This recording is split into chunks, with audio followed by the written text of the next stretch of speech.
Hello friends, in today's video I'm gonna be walking through how to create Instagram page.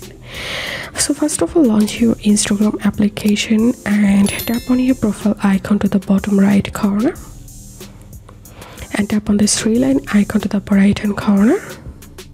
Tap on settings, tap on account, scroll down and tap on add a new professional account. Tap on continue.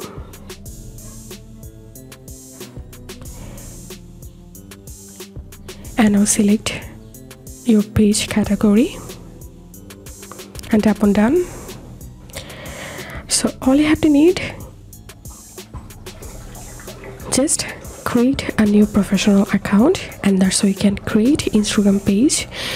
So after creating a professional account, here you will get this business option, so tap on that.